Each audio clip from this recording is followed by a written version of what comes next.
Good morning students. 12वीं वाले बच्चे, सिद्धि हिंदी विद्यालय के इस ऑनलाइन क्लासेस में आपका हार्दिक स्वागत है। अब बच्चों, यहाँ पे हमारा ये जो पाठ चल रहा है, पाठ की शुरुआत नहीं की, लेकिन पाठ का जो शीर्षक है पहलवान की ढोलक, ठीक है, जिसके रचयिता यहाँ पे अर्थात जो लेखक हैं फणीश्वर नाथ रेणु, हम उनका परिचय प्राप्त कर रहे थे। उनका परिचय होने के साथ साथ हमने यहाँ पे पाठ के सारांश की थोड़ी बहुत चर्चा की थी। जैसे मैंने आपको बताया था, थोड़ा सा रिवीजन कर लेते हैं कि पहलवान की ढोलक एक विशिष्ट प्रकार का पाठ है। यहाँ पे हम जो पाठ पढ़ने वाले हैं उसका साहित्य प्रकार कहानी है, और ये कहानी इतनी सुंदर है कि जैसे कि पाठ जैसे ही हम पढ़ते चले जाते हैं, जैसे उसमें जो पात्र है वो हमारी नज़रों के सामने जीवित बन के सामने आते हैं। तो जैसे जैसे हम पढ़ते चले जाते हैं, ऐसा लगता है कि जैसे हमारे नज़रों के सामने एक एक चित्र आ रहा है। इसके साथ साथ यहाँ से कुछ बाकी है।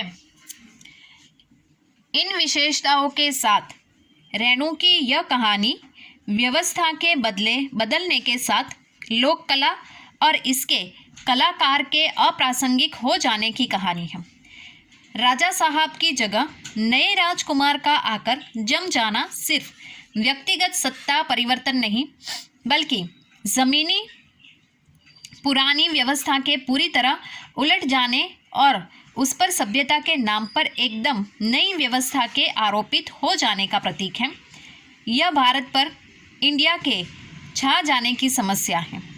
जो लुट्टन पहलवान को लोक कलाकार के आसन से उठकर पेट भरने के लिए हाय तौबा करने वाली निरहता की भूमि पर पटक देती है। ऐसी स्थिति में गांव की गरीबी पहलवानी जैसे शौक को क्या पालती। फिर भी पहलवान जीवट ढोल के बोल में अपने आप को न सिर्फ जलाए रखता है, बल्कि भूख व महामारी से दम तोड़ रहे गांव को मौत से लड़ने की ताकत भी देता रहता है। कहानी के अंत में भूख महामारी की शक्ल में आए मौत के षड्यंत्र जब अजय लुट्टन की भरी पूरी पहलवानी को फटे ढोल की पोल में बदल देते हैं, तो इस करुणा अर्थात त्रासदी में लुट्टन हमारे सामने कई सवाल छोड़ जाता है। वह पोल पुरानी व्यवस्था की है या नहीं, नई व्यवस्था की? क्या कला की प्रासंगिकता व्यवस्था की मुखापेक्षी है, अथवा उसकी कोई स्वतंत्र मूल्य भी है? मनुष्यता की साधना और जीवन सौंदर्य के लिए लोक कलाओं के प्रासंगिक बनाए रखने हेतु हमारी क्या भूमिका हो सकती है? निश्चय ही यह पाठ हमारे मन में कई ऐसे प्रश्न छोड़ जाता है। अब बच्चों, यहाँ पे कहानी में ऐसा है कि पहलवान जो है जिसके ऊपर ये पाठ चलता है उसका नाम है लुट्टन सिंह। लुट्टन सिंह को यहाँ पे जब राजा जो थे, जब वो जीवित थे, तब होता है ऐसा कि ये जो लुट्टन सिंह हैं वो एक समय, पुराने समय की बात है कि गाँव में इस तरह से एक मेला जैसा लगता है, और उस मेले में ये सब ऐसे लोग घूमने आते हैं, मौज मस्ती करते हैं, मनोरंजन करते हैं। ये ग्रामीण संस्कृति है, उसमें ये सब पहलवान जो होते हैं वो भी इकट्ठे होते हैं और आपस में कुश्ती करते हैं, और उसमें जो विजेता होता है राजा, उसको अपने यहाँ बुला लेते हैं और फिर उसको रखते हैं। उसका खाने पीने, उसकी सारी जो व्यवस्था होती है वो राजा करते हैं।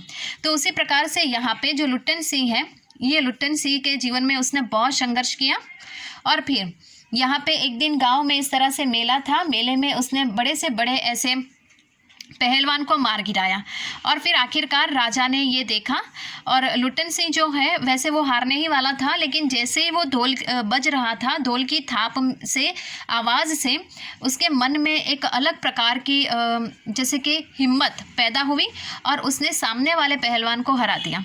राजा ने ये देखा और फिर उस पहलवान लुट्टन सिंह को अपने यहाँ ले आते हैं। जब तक राजा जीवित थे तब तक लुट्टन सिंह के सारी उसके खाने पीने की व्यवस्था, रहने की व्यवस्था राजा ने कर दी थी। इतना ही नहीं, यहाँ पे जो लुट्टन सिंह है उसके 2 बेटे हैं, ये दोनों बेटों को उसने पहलवान किस प्रकार से यहाँ पे जो दाव पेच होते हैं वो भी उन्होंने सिखाए।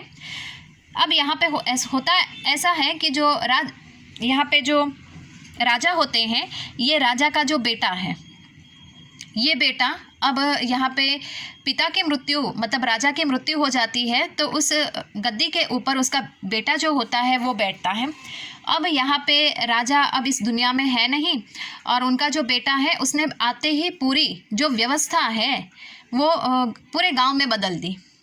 तो लुट्टन सिंह जो पहलवान है उसको भी उसने निकाल दिया, क्योंकि वो जो राजा का बेटा था वो थोड़ा मतलब पढ़ा लिखा था।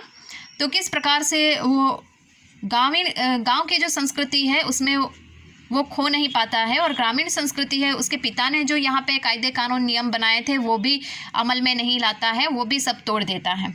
आखिरकार उसने नई व्यवस्था बनाई। उस नई व्यवस्था के चलते जो लुट्टन सिंह है, ये लुट्टन सिंह को वो पहलवानी गिरी से मतलब निकाल देते हैं, उसको शरण में नहीं रखते हैं और उनके दोनों बेटों के साथ उसको निकाल देते हैं।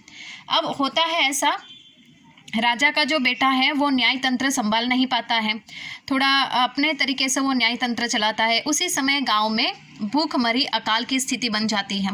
अकाल की स्थिति में यहाँ पे लुट्टन सिंह के पास अब रहने की कोई व्यवस्था नहीं है, छत भी नहीं है। तो गांव के जो लोग हैं, गांव के लोग लुट्टन सिंह की मदद करते हैं।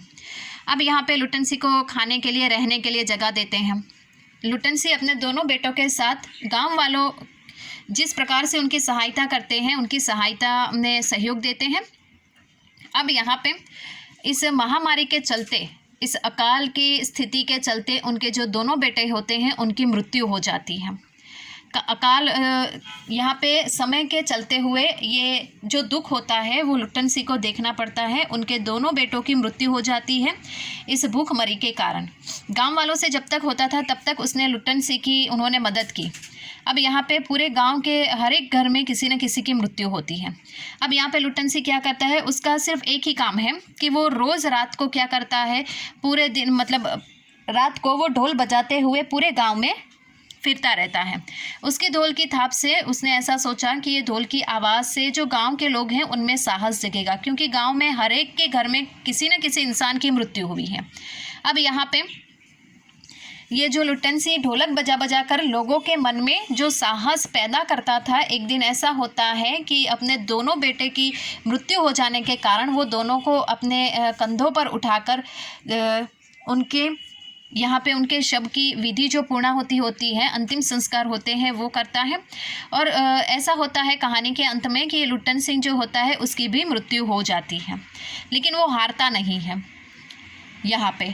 अर्थात यहाँ पे हमें बताया गया है स्पष्ट रूप से कि जो न्याय तंत्र है, ये न्याय तंत्र के बदल जाने से यहाँ पे जो लुट्टन सिंह को भुगतना पड़ा वो स्थिति कैसी थी। तो बच्चों ये कहानी है, तो पाठ हम पढ़ेंगे तब और ज़्यादा मज़ा आएगा। पूरा चित्र जैसे कि हमारी नज़रों के सामने बनता है। तो ये कहानी बहुत ही सुंदर है। तो बच्चों जैसे हम ये आगे आगे मतलब ये पाठ की शुरुआत करेंगे उस टाइम पे और ज़्यादा उसको समझेंगे। तो आज के इस वीडियो में यहाँ तक ही हम देखते हैं। आने वाले वीडियो में हम पाठ के पढ़ने की और समझने की शुरुआत करेंगे। तब तक के लिए थैंक यू।